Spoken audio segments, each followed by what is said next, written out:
देखिए बच्चों, नवोदय एग्ज़ाम में पैराग्राफ रीडिंग के आधार पर भी प्रश्न पूछे जाते हैं हिंदी में।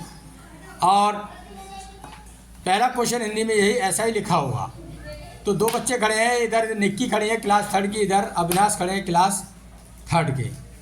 एक पैराग्राफ पढ़ेगा और एक इसके आंसर देगा।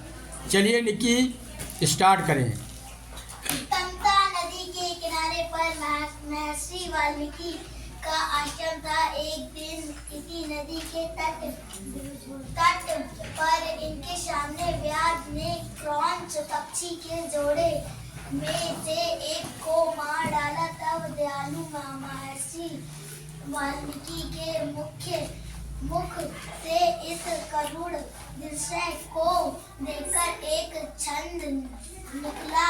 ये संस्कृत भाषा में प्रथम अनुष्टम छंद का श्लोक था। महर्षि वाल्मीकि ने रामायण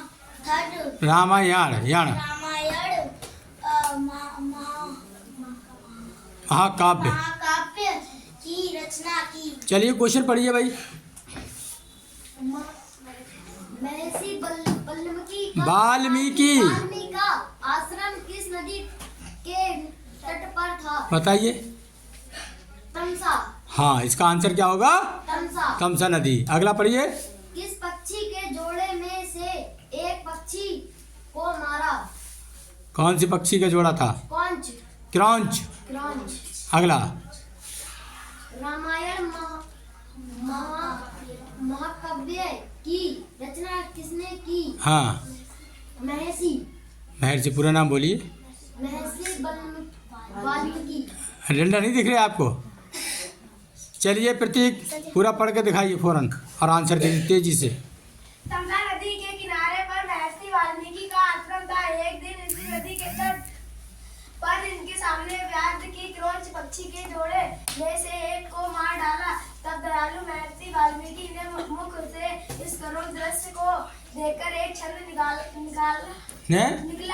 यह संस्कृत भाषा में प्रथम अनुष्टम छंद का श्लोक था। महर्षि वाल्मीकि ने रामायण महाकाव्य की रचना की।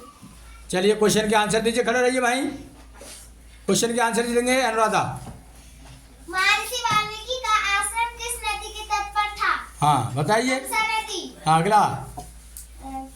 किस पक्षी के जोड़े में से एक पक्षी को मारा? हाँ, क्रौंच। हाँ, अगला। रामायण महाकाव्य की रचना किसने की? महर्षि वाल्मीकि। चलिए पढ़िए पैराग्राफ। हाँ। तमसा नदी के किनारे पर महर्षि वाल्मीकि का आश्रम था। एक दिन इसी नदी के तट पर इनके सामने व्याध ने क्रौंच पक्षी के जोड़े में से एक को मार डाला। तब दयालु महर्षि वाल्मीकि को मुख से इस करुणा दृश्य को देखकर एक छंद निकला। यह संस्कृत भाषा में प्रथम अनुष्टम छंद का श्लोक था। महर्षि वाल्मीकि ने रामायण महाकाव्य की रचना की। Thank you very much.